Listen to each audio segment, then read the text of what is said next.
Under the surface, was Hercules ever like, yo, I don't want to fight Cerberus? Those questions and more will be answered right here on a very special Halloween episode of Drag Me to Denver, a series in which we get to know some of the fierce and fabulous drag artists that make up the Denver community. My name is Brittany Brody. I am the Disney Princess of Denver Drag. And before we get started, as always, hit that like button, subscribe, drop a comment down below, smash that bell to be notified for when new episodes drop right here on the channel. My guest today, do you like donkeys, by the way? I do. You do? I do. My guest today, it has been a long time coming. It is Betty Swallows Alnite. Does she, though? Oh, she spits mid-afternoon. Hi. Thank you for having me. Hi. I'm excited to be here. Are you ready for Halloween? Yes, I am. I'm excited. Yes. I am dressed as Louisa from Encanto, and you are dressed as Phyllis Hull. Correct. A big fan of episode 2 of Drag Me to Denver, I see. Absolutely. Absolutely. It has been such an honor to have you on the show. It has been a long time coming, and we saved the best for a very spooky episode. I'm terrified, but it's going to be great. So one question that I always like to start out with, Okay. and if you've seen the show, you know what's coming. Mm-hmm. In your own words, how would you describe your style of drag? Okay. So I would describe my drag as theater and Broadway inspired street whore with a pageant twist. Okay. You are very Broadway, old Hollywood. Totally. In all seriousness though, I do connect to like an older style of drag a lot. I really enjoy the 30s and 40s in particular. I'm not one of those girls that knows like every pony, every skirt shape, every shout out to you, Miss Judy. She's one of the girls that does know like all of the details, but I do connect with that energy, that flirtiness, that fun, that sense of style. Yes. And I like to try and bring it to like, what would that look like in a modern era, at least for me? And that definitely reflects itself in a lot of the characters that you do, whether Thank you. it's Chicago or Clue and Mhm. whatnot. Moving on a little bit, you are currently judging the Colorado Drag Royale at Trax. I should have on expected this Thursdays. one. The competition is almost over. You had the reunion this week. We did. Next week is the finale with Dali from Dragula. Yeah. How's the competition been going so far? It's been insane. It's been absolutely... The drag is super fierce. I think some of the numbers, for people who have had the privilege of being there and who haven't, it will be on YouTube so you can check it out. I do think it's like some of the pinnacle of Denver drag in the last few years, Yeah? personally. And in all different styles and different shapes, there has been drama. Am I allowed to swear? You can swear. Fuck yeah. There has been drama out the ass. If you were at that reunion, you know it was one of the most painful, stressful things to sit through. But it was fun. I escaped unscathed, so I'm good. And you got a new t-shirt out of it. I sure did. Are you giving Betty favoritism? Yeah, it's giving favoritism. Okay. I'll send you the link. We could put it in the show notes. We can. Click the link down below and get that Betty Buy a Swallows shirt. Alnite hashtag favoritism shirts. But yeah, no, overall, I think I've been a part of this competition since it started 2 seasons ago. This is the first time that we've really gone from like a little bar competition. No shade to the previous iterations, but we went from like 6 contestants at a local bar to 12 contestants at the biggest nightclub in Denver, which is a big... It's a big jump It's a up. big growth. It's a big growth. I was there for some of the curve. early stuff. You were. for sure. You absolutely were. And so it's been a big change. There's been a lot of You learning have She and lessons. Z now. Yeah, We you're do. growing. It's like we have a whole side. We're bugging people in the alley outside Trax on camera. It's great. It's a great time. Another thing that we need to talk about Okay. is Colorado Snow Queen. Yeah.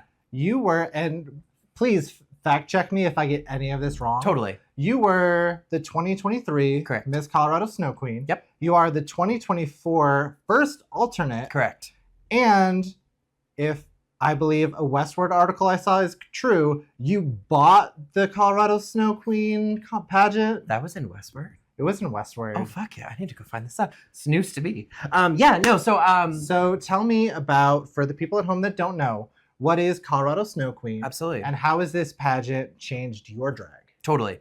So the National Snow Queen system, that's the national kind of umbrella of this pageant system, is, I think it's very special and very unique for a bunch of different reasons. Number one, I think one of the coolest things about it is there are a lot of systems in pageantry, and this is not meant to be shade or throwing anybody under the bus. There are a lot of systems that are not as inclusive when it comes to you get to choose what gender you would like to present on stage or what category with certain restrictions you would like to compete in. So for Snow Queen or for Snow King, you could be of any background, any assigned gender at birth, like no matter your life or your choices or how you choose to present yourself. If you present yourself male on stage, you can compete in King. You present female on stage, you can compete in Queen. And I think that's just a very special system, especially here in Colorado. There's so many entertainers that are like powerful non-binary individuals who present however they feel most confident, most themselves on stage. And this is the first time I felt like I could bring a pageantry prelim to the state that would allow some of those people who have maybe felt a little unincluded in pageantry a chance to get to give it a shot. So I had the opportunity to be Colorado Snow Queen 2023. I went to the national pageant in January of last year. I placed first alternate to National Snow Queen. Thank you. I'm very excited because that means that I get to return this January to compete for my title again. So I will be competing in Hickory, North Carolina. But in the process, I just saw what was so special about this pageantry system in general. It's all about being a brand ambassador. It's all about being visible, doing things like this, getting your name out there, getting to share it with people. And so I purchased the prelim for the state of Colorado last year. We had our first preliminary pageant at the Clock Tower Cabaret, which is the new official home for Colorado Snow Queen pageantry. We will be there next year in August. Dates coming soon. So if you're interested, follow me on socials. We'll keep you updated. But yeah, we did our first prelim. We crowned Colorado Snow Queen at large, Colorado Snow King. And I was very grateful that my daughter, Finish Him Alnite, chose to step up into the title of Colorado Snow Femme. So she'll be representing the Femme category at Nationals with us. So there'll be 4 of us plus me.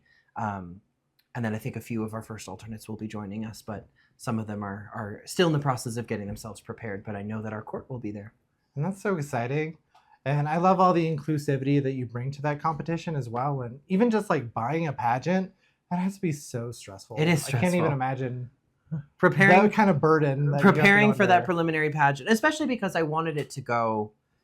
I recognize that for a lot of people in Colorado, it may be their first pageant ever. And so I wanted it to be an exceptional experience, one where they felt positive, supported, seen, understood, represented. And so I wanted it to go off without a hitch. And I'm proud to say that I think it was a very, very good prelim pageant. And shout out to the sponsors of our system. We have a few that have jumped on board to support this court, helping us get to nationals. So yes. Yeah. Now, we've teased you all long enough. This is a Halloween episode. Oh boy. So we have to talk spooky ooky. Okay. Ghost Hunty Hey! Season 2 is now currently on YouTube. Correct. What can we expect this season? Oh my God. So Ghost Hunty TV is a drag paranormal investigation show on YouTube. You know when you're going through a hard time and you watch like a scary movie or something and you feel comforted by it because they're also going through a hard time? That's how I feel. That came out about this time last year. It's been about a year. We have filmed the entirety of season 2. It's done and in the can. If that one was scary, this one is like the big sister of season 1. It is so much scarier. The stuff that happened to us is so much more out of hand. If you have seen the premiere episode, which is only the first half of probably the scariest investigation of my life, and I've been around paranormal almost my entire life, so that's a lot for me to say. By far one of the scariest experiences I've ever had. We were sitting in a circle doing what we would call the Estes method, which is basically when one person... The blindfold and the earphones. And the headphones. And then you like say what's on you hear, and then the other person asks questions. Correct. They can't hear you. See? I know. Look at you go. Spooky ooky. So we had Dean Dazzle, who's a king here in Denver, was under the Estes method. We were all asking questions. Our national Snow Queen, Crystal Beth, was in town for this one. And... I don't know how to describe this to you, but literally we were sitting there. I think we were like even laughing about something that happened. And all of a sudden her head goes boom, like straight back. She yells, ow. And then she got up and turned around because she was trying to see what was behind her. The entire back of her wig is like lifted, like literally like somebody put their fingers in your hair and pull, and like it's still sitting up like that. So she got her hair pulled, first of all. Okay. And then later on, as we went into the evening, because we were there until almost 5 a.m, and we were on the 3rd floor, which we were recommended not to go on. We weren't not allowed to go on, but we were recommended not to go on. And you'll see it in some of the teasers at the end of the premiere episode, but you'll hear like these demonic growls. Ooh. And that's where we cut off that episode. And the entire part 2 is going to be us being chased around the building by unseen growls. And That's exciting. Yeah, it's the sort of stuff that like you see on paranormal investigation shows and stuff like that, and you don't necessarily believe it. Wow. I'm going to put you on the spot. Okay. So for your birthday, I bought you a book of the most haunted locations in Colorado. How many of those have you actually been to since I gave you that book? Oh God. I have read the book actually. Okay. I have a whole like witchy library. Zero is what you're saying. No, I think I've probably been to. I'm pretty sure Riverside was on there. I go there on a regular basis. Riverside Cemetery. Okay. Central City Cemetery was on there. That's my favorite cemetery in Colorado. So I would say probably off the top of my head, I would say probably 3 or 4. Okay. It's better than 0. We Yes, take what it we can is. get. Moving on a little bit, in the realm of spooky, you're also a medium Yes. and you do tarot card readings. How does one get into that? Like, how did it find you? Yeah. So mediumship is something that I have been experiencing since I was very, very little. Okay. I grew up in a very haunted house, and as a kid, it was something that freaked the hell out. I didn't understand it, and I lived in an environment that there was no like perception of like what this even means or why it's happening. And so I kind of as a child, I didn't realize that I was shutting it down, but I was shutting it down. Every night I would pull my covers over my head and say, "Don't let me see you, don't let me see you," because I knew that if I looked out from under my blankets, I would see You all would the stuff see in my it. house. And so what I didn't realize is that over a couple years of doing that, you're basically telling the universe like, stop, like, don't let this happen anymore. And so it stopped. And then I moved to, I had like, It's like when Beyonce said, "World stop, carry oh my on." gosh, I can't. But yes. But yeah, then I moved to I feel like I had a very typical Colorado moment where I moved here Okay. in December of 2017. Spent a lot of time in the mountains. That's part of the reason I came here, is the ability to kind of escape from the city within like half an hour. Like I don't know anywhere else that you can miss it besides maybe like Portland or Seattle or anyway. Yeah, I went out to the mountains and I started feeling stuff and seeing stuff again. And then I didn't know what to do with that information. So You were like, make money, go off, correct. get your side hustle. You can book Betty Swallows for your private tarot card readings. Hashtag Capricorn. It's like Yeah. you do something, make money with it. But yeah, no, actually, and then the pandemic happened. That was really a Okay. huge part of it. And I was lucky to be in a situation where I got decent. I was taken care of by my former employer during that period of time, which I'm very grateful for. I know that not everybody had that experience. So I was connected with my teacher, Lindsay Mack, of Wild Soul Healing in Portland, Oregon. And so I purchased an 18-week course, just kind of spur of the moment. I was like, I don't really have a ton else to do. I was a little too overwhelmed emotionally at the time to do digital drag. Okay. So I was like, there's got to be something else that I can like throw myself into, because I was feeling so much anxiety and uncertainty. So I purchased an 18-week course. I studied with her. Then I bought another one. Then I bought another one. I think I've studied with her for probably 36 weeks straight. Come on, masterclass. And so, yeah, no, I found it to be a really good way to channel what it is that can be a little overwhelming for people who are not used to this kind of thing into something a little bit more like physical and practical. Yes. So this is the part of the episode where we typically play a game. Okay. In this game, you're going to be blind ranking things. 1 is your favorite. Oh, I saw Jessica doing 10 this. is your least favorite. Okay. I'm excited for this, Are you actually. good? Yeah. Okay, awesome. Do you want to know what we're ranking today on this very special Halloween episode? Yeah. In the movie Ghostbusters, there's a scene where Dan Aykroyd gets a blowjob from a ghost. I've written down 10 fictional ghosts, and I want you to rank the order in which you would like to receive oral pleasure from them. Fuck yeah. Are you ready? I'm so ready. Number 1, Boo Berry, the cereal ghost. Oh God. You might get a prize inside. That sounds like a What? loaded statement. I'm gonna go. Oh, the worst part about it is the blind element of not It knowing is. what the rest You of the don't know what's list coming. is. So would you let Boo Berry go down on you? Not Count Chocula, not Frankenberry, Boo Berry. All right. Boo Betty. Let's go 8. 8. Let's go 8. Okay, that's number 8. Number 2. Speaking of Ghostbusters, it's Slimer. Oh my God. That slabba. You might get some Ecto-Cooler High C out of it at the end. Amazing. Where do you rank Slimer and why? Oh, okay. That sounds like a lot of cleanup. Okay. So we're gonna go 5. Number 5. We'll go 5. Slay. Number 3 is a layup. Speaking of fictional ghosts, it's Patrick Swayze from the movie Ghost. 1. Number 1. Okay. Done. I knew that was going to be number 1. 1. You want to do some pottery together? Yes. One rule I asked you to follow. 1. Look! I had it made before he died. It's not in bad taste. It's Beetlejuice. Ooh. Okay, that's an interesting Where one, would you? actually. Yeah. What are your sexual He's thoughts like- on Beetlejuice? He's like just the attractive amount of crazy. Okay. So I think I would go. You want that plague dick?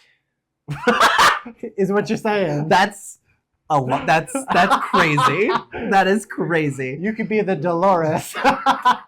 Okay, are we talking Beetlejuice 1 or Beetlejuice? Just Beetlejuice in general. Oh, okay. See, that leaves us open to interpretation. Okay.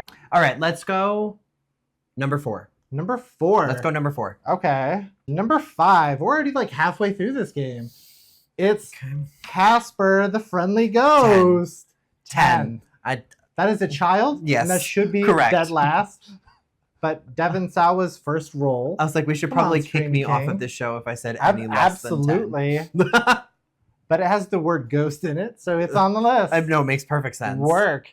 Number 6 is from SpongeBob. It's the Flying Dutchman. Ooh. Oh, I'm Betty. torn on this one. Let me see them pantaloons, Betty.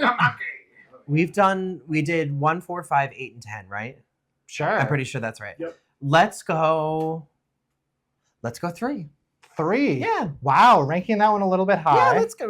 Because I don't know what I'm scared of the rest of the list. Well, number 7 is another bit of a layup. Okay. Spoiler alert for 1999. I'm sorry, 1999.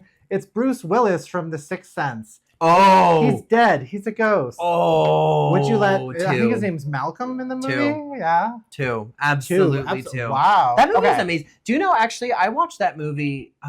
Is it because you're a medium and you also see dead people? Sure. I see dead people. Our Yeah. next one, number 8, you're gonna have like an orgy. It's the ghosts from Pac-Man. Oh my All the God. ghosts from Pac-Man. 9 is fine. I'm good 9? with that. I'm 9 good is with that. fine. You got I need a the little more rhyme. personality. Like a Oh, little. okay. Like I need to like kind of know what's going on, and Well- that just sounds like, yeah, Yeah. yeah. How about this for personality? Number 9, it's Ghost Rider. Oh, 6 and It's- 7 left. I have 6 and 7 left, so I'm Okay. gonna have to go 6 then. Is his head on fire while you get head, or is it not on fire? Why the fuck not? That sounds fun. Okay. I like a little danger.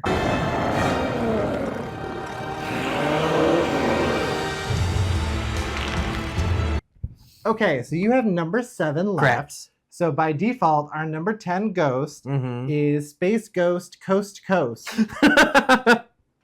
That's fine. He has his own talk show. I'm fine with that. Okay. That's all right with me. Work. Slay.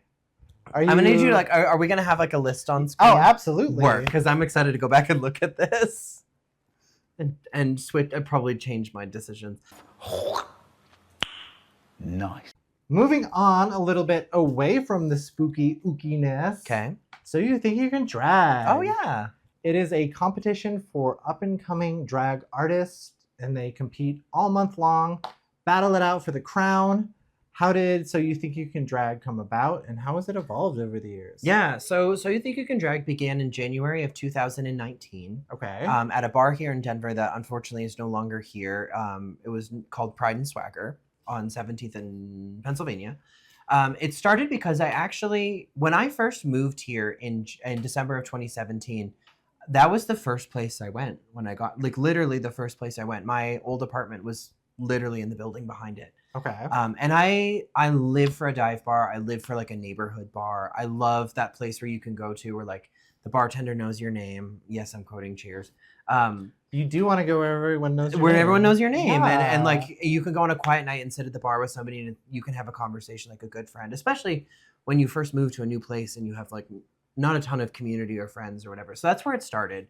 And so I got there. I was working retail down in Cherry Creek, but I was living alone and needed a little extra income to really make that transition work. So I actually started as a barback for Pride and Swagger. And so I was there Friday and Saturday nights. And I've just made really good friends with the owner. I think I did a good job. I worked hard, and they knew I did drag. And so they sat down with me and they're like, hey, we want to create something for... They were like, are you Miss Gay New Mexico? I wasn't at the time. Oh. No, I didn't have my Colorado title. I didn't have my... They really took a risk on me, honestly, because at that point I had never hosted, I had never produced, and they still gave me a weekly show. And so I owe them a lot of like, that was where production started for me, because I love producing events. I love producing nightlife, cabaret shows, anything I can. And they just kind of took a risk on me, and it paid off because up until, what was it? Probably, I think it was June of this year. We were at Pride and Swagger for a year and a half, and then Hamburger Mary's here in Denver took us over in January of 2022. And we were there for almost 2.5 years, every single week for 2.5 years. And then that came to an end in June of this year. And now I'm secretly working on what the next iteration of it will be. I will not let I believe this... Dropping all the tea on this Yeah, show. I believe this project is really important. I believe having a space... I think I can say this without it coming across pointed. Open stage nights and opportunities for up-and-coming artists have just been shutting down right and left. Not for lack of effort on the part of our community. That's not what I mean. It's just the spaces have just not worked out for it. And so if I can fight for that and keep that space available... Absolutely, to give people a platform to just put themselves out there and just take risks and try new things. So my focus right now is I want to take the time that I need to make sure we find the right venue, the right people to partner with on this, because I think I have a list of like 25 contestants waiting, ready to go. Wow. So and we had some leads, so we had some opportunities, and I just want to make sure we do it right, because it's very special to me. Absolutely. And I look forward to more So You Think You Can Drag in the future. It'll be back for sure. This is the part of the episode where I usually ask you a Disney question. Okay. But in the spirit of Halloween... Surprise, Betty. Oh, God. What's your favorite scary movie? The Conjuring. The Conjuring? Yep. Are you like a Lorraine Warren stan? Well, why The Conjuring? Here's the thing. I used to be a Lorraine Warren stan until a lot more information has come to light in recent years about their commercialism. I'll just leave it at that. Of how they understood how to make money. By commercialism, the cinematic universe, and how they'll do anything to make money outside of... Just do, like, all you have to do is take some time away from this video, do a little research for real into the Amityville horror. Okay. It's going to change a lot of things. Are you a fan of the Ryan Reynolds Amityville horror? Do you know what? I've actually never seen it. Wow. I know. You're a millennial, too. I know. Come on, 2005. Disappointment. But if I was to step away from the Conjuring universe, my other favorite scary movie would be As Above, So Below. Interesting choice. Mm-hmm. I love the I feel so basic compared to your choices. Oh, I don't think so. Because I'm like Scream, Nightmare on Elm Street, The Shining, or the Holy Trinity. But those are classics classics for me. Those are classic. What I love about As Above, So Below is it's a abstract depiction of Dante's 7 Layers of Hell. Yes. As portrayed through the catacombs of Paris. Okay. Through found footage style horror, which I think is really fun. It has been such a pleasure having you here on my show. But as you might know, I like to do a deep dive on all of my guests that come on here. I was prepared for this one. Were you? Yes. February 22nd, Okay. 2016. Do you have these memorized? Do you have any recollection of that date in your mind? February 22nd, 2017, did you say? 2016. 2016.